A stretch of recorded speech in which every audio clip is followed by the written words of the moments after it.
Every anniversary, thousands of crystals disappear instantly. Players enter the hero crystal shop, see powerful characters everywhere, and make one dangerous mistake. They buy based on hype, not progression. And honestly, that single mistake is enough to slow an account down for months. Because this year's crystal shop looks deceptively good. Boss characters, rare characters, premium characters, some sold with gold, others sold with crystals. And for newer players, the temptation becomes almost impossible to ignore.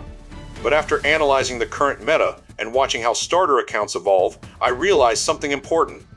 Some of these characters are massively overrated for progression. At first glance, everything feels worth buying, because rarity creates pressure, especially during anniversary events. Players start thinking, what if this character disappears later? Or, what if I miss this opportunity? And that fear alone causes many accounts to waste crystals before understanding what their roster actually needs. So before you spend anything, there are several things you seriously need to understand first. Now in this video, we're going to break down which Hero Crystal Shop characters are truly worth prioritizing, which ones are secretly progression traps, which characters are still farmable, and which purchases only make sense for advanced accounts. Because not every powerful character is automatically a smart investment, especially for starter progression. And honestly, this is where many accounts begin falling behind without realizing it. Now before we start discussing the characters, there's something important you need to understand first. Not every rare character automatically gives high progression value, and honestly, this is where many players start making expensive mistakes. Because some characters look extremely valuable, simply because they're difficult to obtain.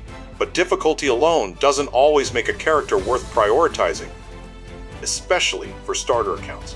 Some characters can still technically be obtained through farming systems, but the process becomes heavily RNG dependent, and that's exactly why many players become trapped between waiting too long or spending crystals too early. Characters like Professor X and Rachel Summers still exist inside Dimension Chest Daily, but the system is pure RNG, and the drop rate feels incredibly inconsistent, which means some players wait for months and still never see them appear. But at the same time, their current value in today's meta isn't strong enough to justify panic buying them immediately either, and that's important because many players confuse rarity with actual account value. Now let's talk about the characters that are actually worth prioritizing, especially for PvP-focused players. At the top, two names still stand out very clearly: Adam Warlock and Shalabal. Even after all this time, Adam Warlock still remains extremely dangerous in PvP environments. His uniform may not be new anymore, but his value hasn't disappeared. Meanwhile, Shalabal has become one of the strongest support-oriented options available right now. And honestly, for players focused on PvP progression, these two characters provide far more value than most flashy boss characters.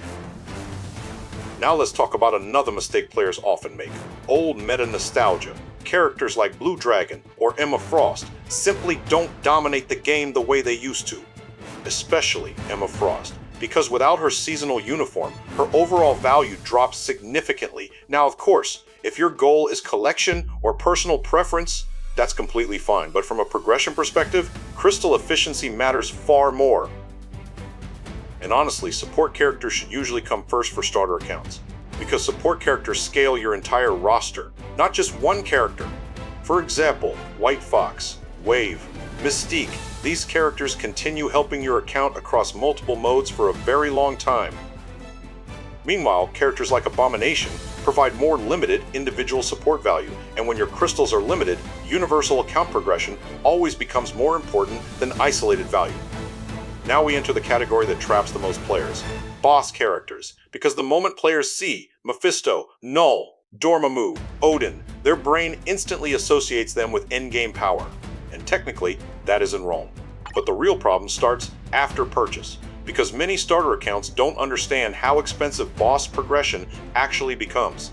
Boss characters consume enormous resources, and if your account progression is still unstable, your farming efficiency is also unstable, which means building expensive boss characters too early can completely destroy your material economy. And honestly, I've seen many accounts reach a progression wall because of this exact mistake. They chase powerful looking characters before their account is actually ready to support them. Now let's talk about Silver Surfer. And no, the reason he's less recommended right now is not because he's weak. The real reason is because he's still relatively accessible through GBR Galactus farming. And something else makes this situation even more interesting. The developers recently revealed their official survey results, and Galactus became one of the most requested future updates. Which means, if Galactus eventually receives a major update, Silver Surfer also has a very high chance of receiving new value again later. The same logic also applies to Dormammu.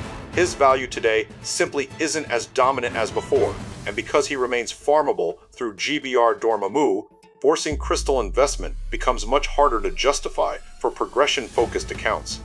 Then there's Odin. And honestly, Odin isn't a bad character, but his practical usage today has become much more limited compared to previous metas. Some players still use Odin in certain striker setups, but outside of those specific situations, his overall account value has dropped significantly. So overall, for starter accounts, characters like Mephisto, Knull, Dormammu, Odin are usually better skipped for now. Not because they're weak, not because they're useless, but because progression timing matters, and if your account keeps growing correctly, eventually those characters become much easier to build naturally anyway. That's the part many players forget. Marvel Future Fight is a long-term progression game. One impulsive crystal purchase can affect your account efficiency for a very long time. And honestly, the fastest growing accounts usually aren't the accounts chasing the flashiest purchases. They're the accounts making the smartest progression decisions early. So before you spend crystals during this anniversary, ask yourself something honestly.